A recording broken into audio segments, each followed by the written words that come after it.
नमस्कार दोस्तों, स्वागत है आपका हमारे चैनल पर। जैसा कि पिछली वीडियो में हमने आवेशन की विधियाँ कंप्लीट की है, अब हमारा अगला टॉपिक है कूलाम का नियम। तो आज हम कूलाम के नियम के बारे में अध्ययन करेंगे। तो सबसे पहले हम इसमें जानते हैं कि वैद्युत बल क्या होते हैं। तो वैद्युत बलों के बारे में बात करने से पहले हमने आवेशों के गुणधर्म में पढ़ा था कि यदि दो समान आवेश हमारे एक दूसरे के पास स्थित है तो उनमें क्या होता है, प्रतिकर्षण। वो क्या करते हैं, एक दूसरे को दूर भगाते हैं। जबकि यदि दोनों विपरीत आवेश एक दूसरे के पास स्थित है तो उनमें क्या होता है, आकर्षण। इसका मतलब यदि मैं यहाँ पे एक प्लस और ये प्लस दोनों समान आवेश बनाऊं या ये माइनस और ये माइनस बनाऊं तो इनमें आपस में क्या होगा, प्रतिकर्षण। ठीक है। और यदि विपरीत प्रकृति के आवेश हैं, एक प्लस है एक माइनस है, या यहाँ माइनस है यहाँ प्लस है, तो इनमें क्या होगा, आकर्षण। ठीक है। तो इसका मतलब क्या हो गया, सहजातीय आवेशों में तो प्रतिकर्षण होता है, जबकि विजातीय आवेशों में क्या होता है, आकर्षण। अब इसका मतलब इनके मध्य, इन आवेशों के मध्य क्या है, प्रतिकर्षण और आकर्षण है। तो ये किसके रूप में होता है, बल के रूप में। यानी हम ये कह सकते हैं कि ये प्रतिकर्षण बल है और ये आकर्षण बल है। तो इसका मतलब आवेशों के मध्य लगने वाले बल क्या कहलाते हैं, हमारे वैद्युत बल। अगर हम इसकी परिभाषा लिखें तो इसकी परिभाषा क्या होगी, आवेशों के मध्य लगने वाला बल क्या होगा, वैद्युत बल।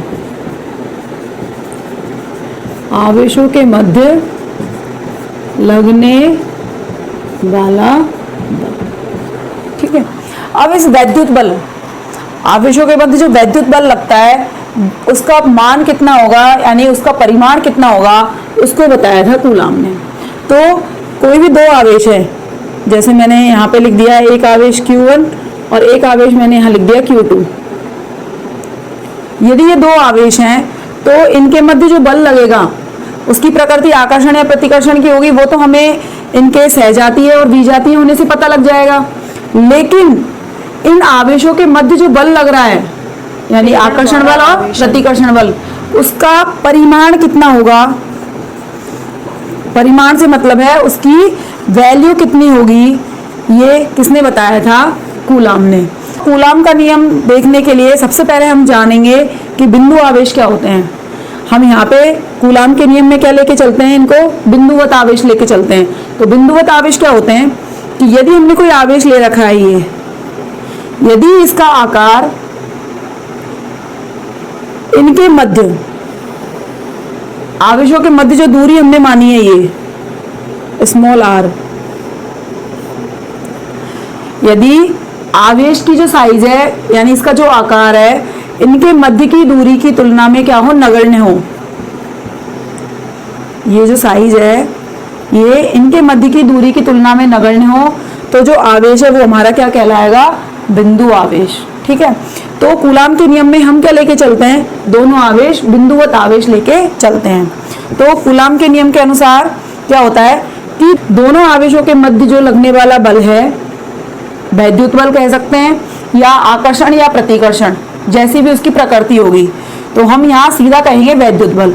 तो दोनों आवेशों के मध्य लगने वाला जो वैद्युत बल है F, ये दोनों आवेशों के परिमाण के गुणनफल के समानुपाती। ये मैंने मोड में बनाए, इसका मतलब इसका मान लेना है बिना चिन्ह के। यहाँ भी मैंने Q2 को किस में बनाया, मोड में बनाया है। इसका मतलब यहाँ भी क्या लेंगे, हम केवल इसका मान रखेंगे। तो इनके गुणनफल के तो क्या होता है, समानुपाती, और इनकी मध्य की जो दूरी बनाई है हमने r, इसके वर्ग के क्या होता है, व्युत्क्रमानुपाती।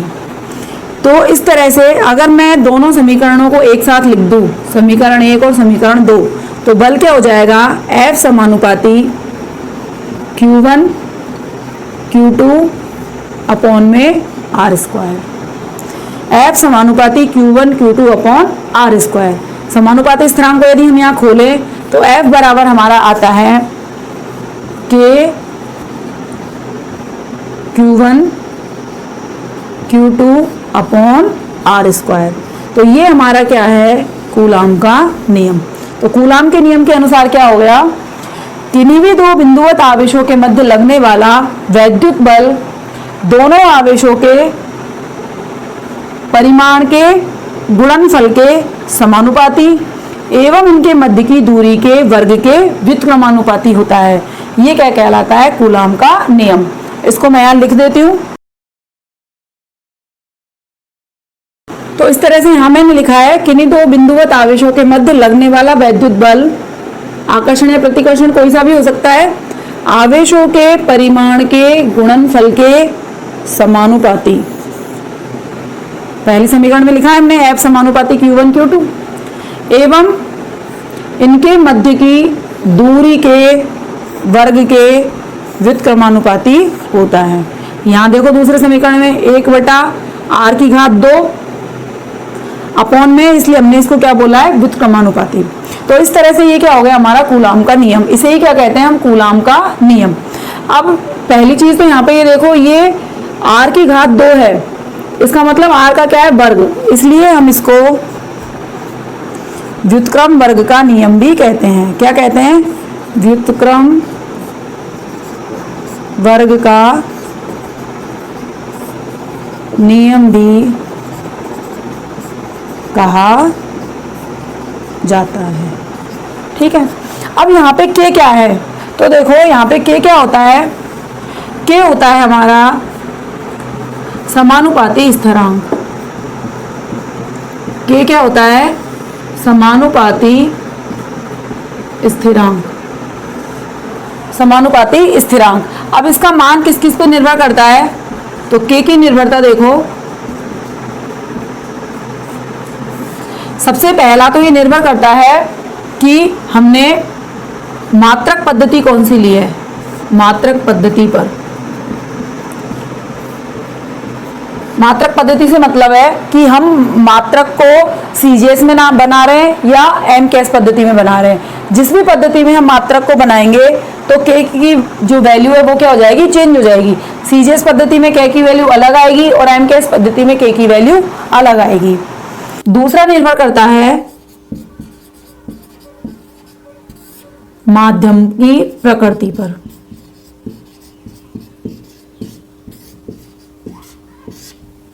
ठीक है, तो यहाँ पे ध्यान रखना है कि k का मान दो चीजों पे निर्भर करता है, मात्रक पद्धति पर और माध्यम की प्रकृति पर। अब इसका मान क्या होता है? तो इसका एसआई पद्धति में, निर्वात या हवा में, इसका मान होता है k बराबर 1/4πε0। यहाँ इसको कहते हैं ε0। ये होता क्या है? ये कहलाता है निर्वात की विद्युतशीलता। इसके बारे में डिटेल से थोड़ा आगे पढ़ेंगे। अब यहाँ पे आप ये ध्यान रखेंगे कि ये क्या है? निर्वात की विद्युतशीलता। इसका मान कितना होता है? ε0 इक्वल टू होता है 8.854 इंटू 10⁻⁻12। आगे इसका मात्रक आएगा, मात्रक अभी हम निकालेंगे फिर यहाँ पे लिखेंगे, मैंने अभी नहीं लिखा है। तो ε0 का मान यदि हम यहाँ पे पुट कर दें इस समीकरण में, यहाँ पे पाई की जगह रख दे 3.14, तो k का मान निकल के आता है 9 × 10⁻9। इसका भी मात्रक आएगा, तो मात्रक अभी हम निकालते हैं कि मात्रक कैसे निकालना है। तो अभी हमने कूलाम के नियम से लिखा है कि F बराबर k Q1 Q2 upon r²। अगर हम k की वैल्यू यहां से निकालें तो k इक्वल टू क्या आएगा?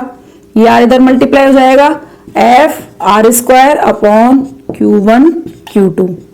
k का मात्रक निकालना है, तो k का मात्रक क्या होगा? यहां बल है तो सबसे पहले किसका लिखेंगे? F का मात्रक, फिर लिखेंगे किसका? r² का मात्रक, और नीचे लिखेंगे Q1 का मात्रक। मात्रक लिख लेते हैं। हम कौन सी पद्धति की बात कर रहे हैं यहाँ पे? एसआई पद्धति की। तो एसआई पद्धति में F का मात्रक, बल का मात्रक क्या होता है? न्यूटन। दूरी का मात्रक क्या होता है? Metre square. दूरी का स्क्वायर है इसलिए मैंने मीटर स्क्वायर लिखा है यहाँ पे, दूरी का तो मीटर ही होगा वरना। आवेश का क्या होता है? कूलाम। यहाँ भी आवेश है, इसका भी क्या होता है, कूलम। तो इस तरह से हमारा मात्रक बन गया न्यूटन मीटर स्क्वायर बटा कूलम स्क्वायर। अब इस मात्रक को हम यहाँ लिख देते हैं, तो मात्रक हो गया हमारा न्यूटन मीटर स्क्वायर पर कूलम स्क्वायर। ठीक है, अब एप्सिलॉन नॉट का मात्रक क्या होगा, तो देखो यहाँ पे k का मात्रक और एप्सिलॉन नॉट का मात्रक एक दूसरे के क्या है, व्युत्क्रमानुपाती है। तो क्योंकि 4 पाई का कोई मात्रक नहीं होता, 4 हमारा नियत मान है, पाई भी क्या है, नियत मान है। तो एप्सिलॉन नॉट का मात्रक क्या हो जाएगा, एप्सिलॉन नॉट बराबर क्या लिखा जा सकता है यहां से, k equals to 1/4 pi epsilon naught. तो एप्सिलॉन नॉट बराबर क्या आएगा, 4 पाई k। तो 4 पाई का कोई मात्रक नहीं है, तो एप्सिलॉन नॉट का मात्रक क्या हो जाएगा, k का व्युत्क्रम, यानी कि 1/ न्यूटन मीटर स्क्वायर बटा कूलम स्क्वायर। तो एप्सिलॉन नॉट का मात्रक हो गया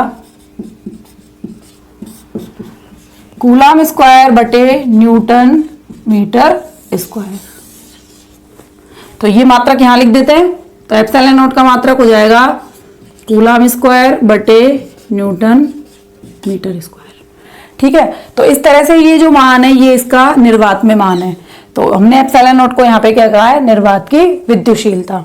तो k की जो निर्भरता है, हमने सबसे पहले यहाँ पे एसआई पद्धति में इसका मात्रक देखा है, तो यानी मात्रक पद्धति पर निर्भरता है ये।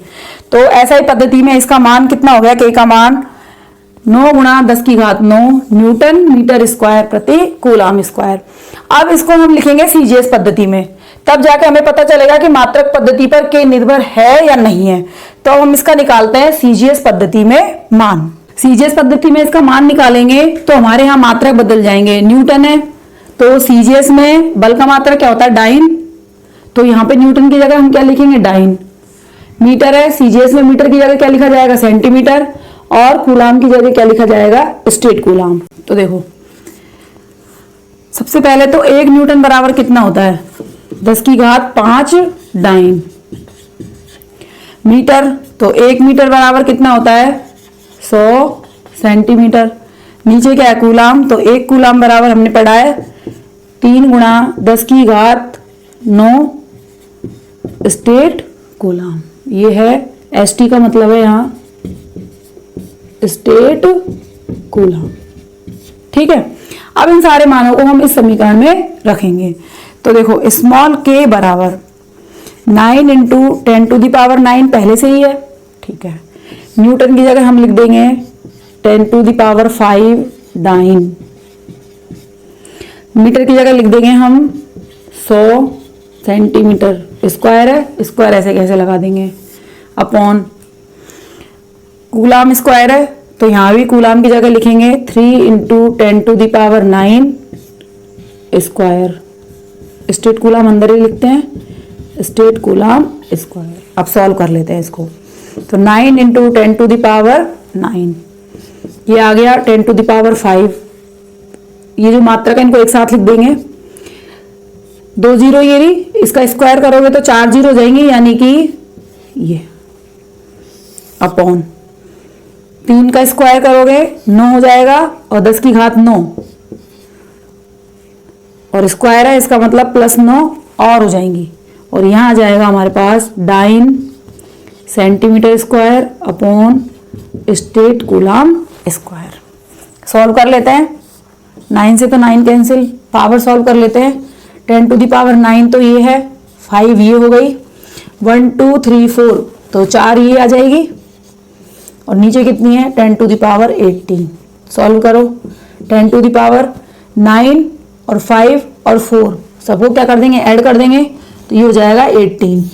नीचे कितना है 10⁻18 dine centimetre square upon stat coulomb square.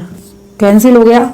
इसका मतलब सीजीएस पद्धति स्मॉल k इक्वल्स टू आ गया 1 dine centimetre square upon stat coulomb square. तो यहाँ दोनों समीकरणों को देखने से पता चल रहा है कि एसआई पद्धति में तो इसकी वैल्यू है 9 × 10⁹ और सीजीएस पद्धति में इसकी वैल्यू है 1। तो इस तरह से k का मान किस पे निर्भर करता है, मात्रक पद्धति पर। अब हम देखते हैं कि k का मान माध्यम पर किस तरह से निर्भर करता है। तो जैसे अभी हमने लिखा था कि निर्वात में k की वैल्यू होती है हमारी 1/4 पाई एप्सिलॉन नॉट, ये हमारी होती है निर्वात में। अब किसी माध्यम में इसकी वैल्यू क्या होती है, तो वो हम लिखते हैं k बराबर 1/4 पाई एप्सिलॉन, इसको बोलते हैं एप्सिलॉन। ये होती है किसी माध्यम में।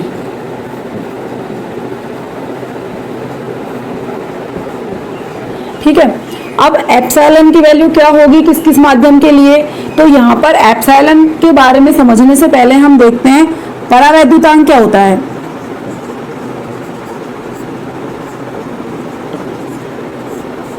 परावैद्युतांक, तो परावैद्युतांक को लिखते हैं हम एप्सिलॉन आर से, और इसको हम परिभाषित करते हैं एप्सिलॉन आर बराबर होता है हमारे पास एप्सिलॉन अपॉन एप्सिलॉन नॉट।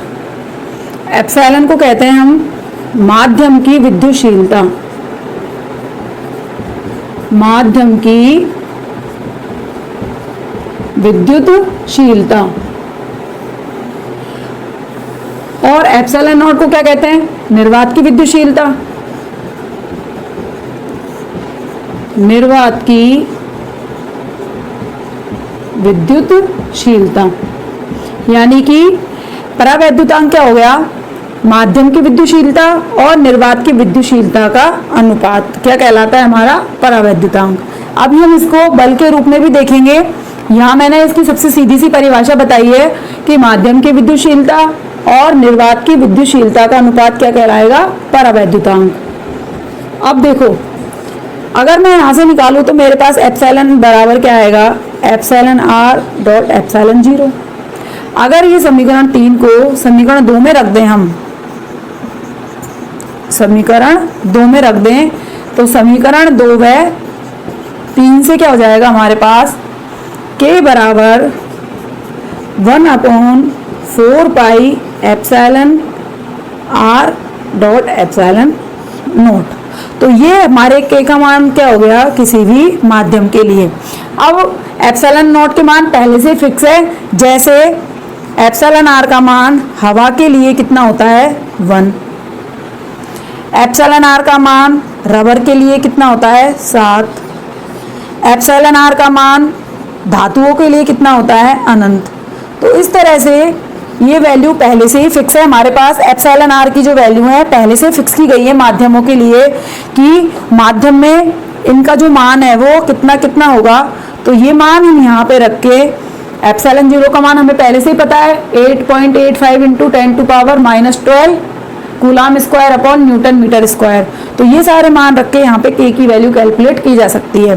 तो यहाँ पे देखो, हवा में जैसे एप्सिलॉन आर का मान 1 है, रबर के लिए कितना है 7 है, धातुओं के लिए लिखा है हमने अनंत है। तो अगर हम देखें तो अगर यहाँ पे इनको रखा जाए तो k के मान क्या होंगे, अलग अलग प्राप्त होंगे आपको। हवा के लिए k का मान अलग आएगा, रबर के लिए k का मान अलग आएगा, धातुओं के लिए k का मान अलग आएगा। तो इस तरह से k का मान हमारा किस पे निर्भर करता है, माध्यम पर। इस प्रकार हमने k की निर्भरता डिटेल में समझी है। अगली वीडियो में हम कूलाम के नियम से संबंधित अन्य महत्वपूर्ण जानकारी एवं k की विमा क्या होगी, एप्सिलॉन 0 की विमा क्या होगी, इन सब के बारे में अध्ययन करेंगे। धन्यवाद।